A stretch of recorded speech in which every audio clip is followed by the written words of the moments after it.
queremos confundir o debate da reforma tributária com a questão de medidas que visam reforçar o arcabouço fiscal.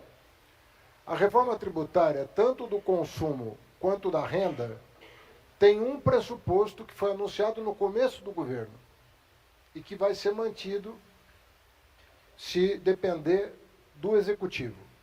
A reforma tributária, tanto do consumo, que está em fase final de tramitação no Senado Federal, quanto da renda,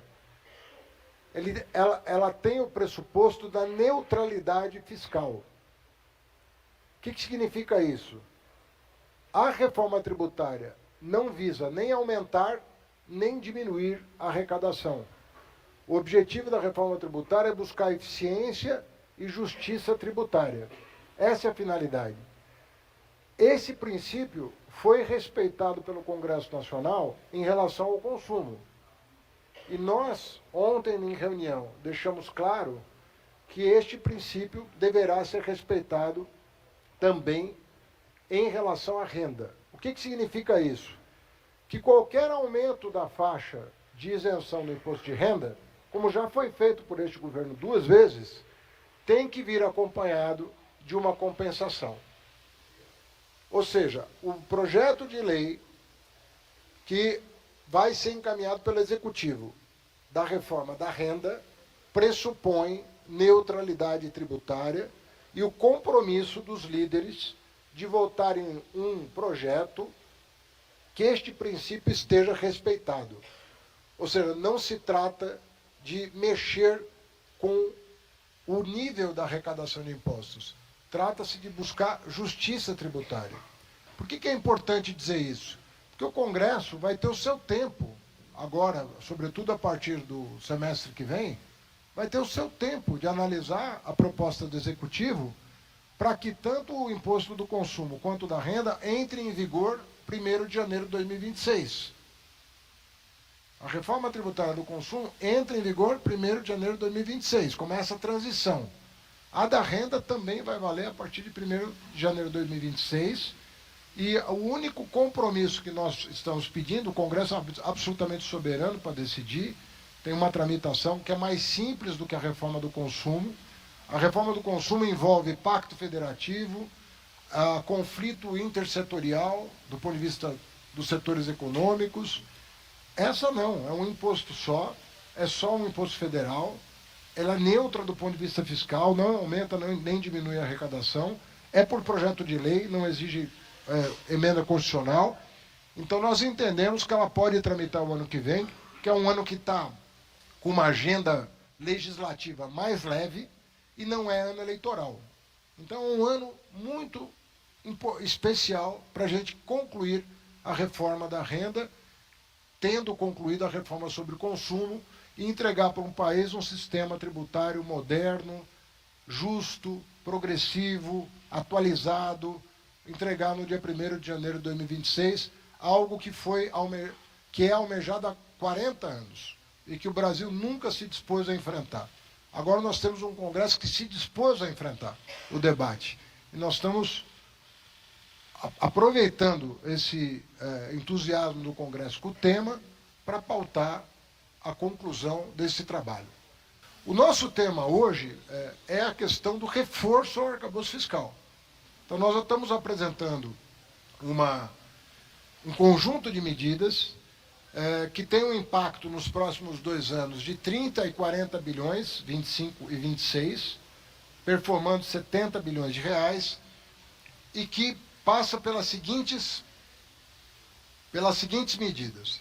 Primeira delas, reforçar que o salário mínimo continuará tendo ganho real.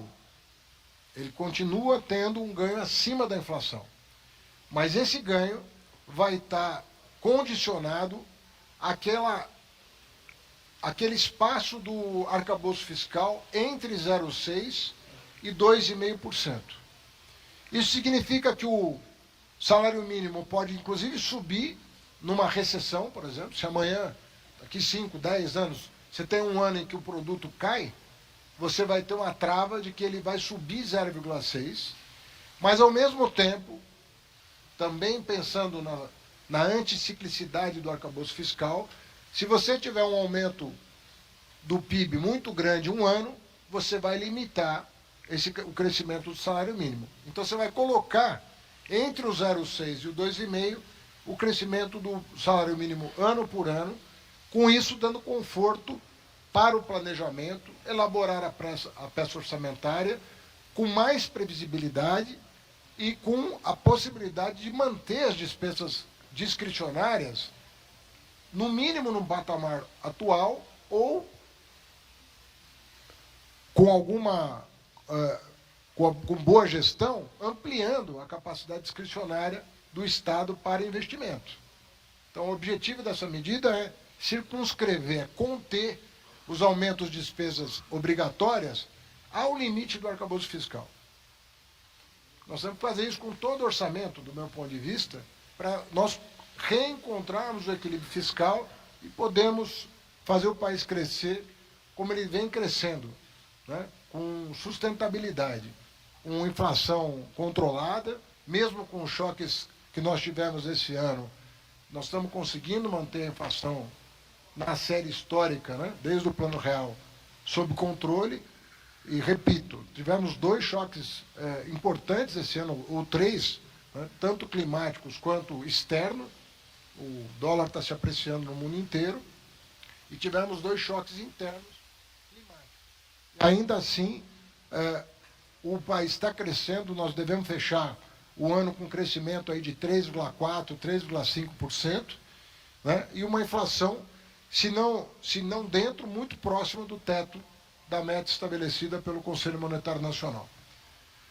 Segunda questão, BPC. Nós temos conversado com vocês sobre uma espécie de indústria, né, de liminares que estão sendo concedidas, e nós estamos estabelecendo critérios legais que dão ao gestor público mais conforto na certeza de que o benefício vai chegar a quem realmente precisa e é contemplado pela segurança constitucional, é contemplado pelo texto constitucional. Ou seja, nós estamos adequando o BPC, herdamos alguns problemas que são de conhecimento público, né? Benefícios sendo concedidos sem clareza da deficiência atestada, atestado por um atestado sem perícia, por exemplo, sem laudo pericial. Uma série de problemas vem acontecendo, razão pela qual o BPC extrapolou o orçamento esse ano em praticamente 7 bilhões de reais, e nós vamos conformar o programa ao texto constitucional. Não há mudança de conceito, há apenas uma clareza daquilo que nós precisamos fazer para que o programa tenha o seu andamento sob condições de previsibilidade e de atenção àqueles que são protegidos pelo texto constitucional. Então, depois a equipe vai detalhar quais são as alterações que estão sendo propostas, que vão dar conforto, tanto à área da assistência, quanto à AGU, na defesa contra essa indústria que nasceu no país e que precisa ser contida para o bem do próprio país, porque não se trata aqui de cortar direitos. O presidente tem insistido muito nisso, que ele não voltou à presidência para cortar direitos, e não é disso que se trata. Nós temos que fazer algumas alterações para dar clareza de quem efetivamente tem direito ao BPC, no caso da pessoa com deficiência. A questão do abono salarial, né? Nós estamos fixando o direito ao abono àqueles que ganham até R$ 2.640 por mês, o que hoje corresponde a 2 salários mínimos. Mas nós estamos introduzindo uma cláusula na Constituição de que esse valor vai ser corrigido pela inflação. Como o salário mínimo vai aumentar acima da inflação, esse valor ele vai gradualmente convergindo para 1,5 salário mínimo ao longo dos anos. E quando isso acontecer, quando chegar a 1,5 salário mínimo, volta a prevalecer a regra atual. Então, é como se nós tivéssemos gradualmente baixando de 2 para 1,5, mas sem prejudicar as pessoas que hoje ganham R$ 2.640. Então, é uma regra de transição de um benefício que, num certo sentido, perdeu sua razão de ser à luz dos vários programas que foram criados, superiores a ele do ponto de vista social, e que já estava no radar de vários governos ajustar em relação aos programas existentes hoje. Acabamos de sancionar, o presidente Lula acabou de sancionar o acordo que foi feito sob os auspícios do Judiciário com o Legislativo em relação às emendas parlamentares.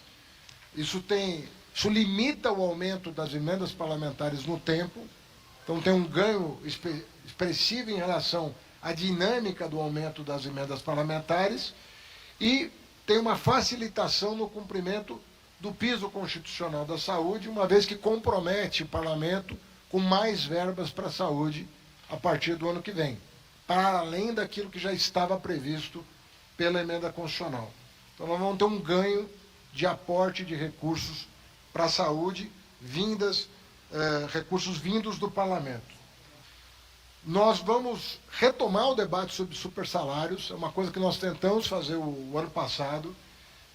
Nós, publicamente, sobretudo, ministra Esther, ministra Tebet e eu, falamos que nós tínhamos que começar a reforma administrativa pela questão dos supersalários, que era o que mais chamava a atenção da opinião pública. E nós tem uma lei que já foi aprovada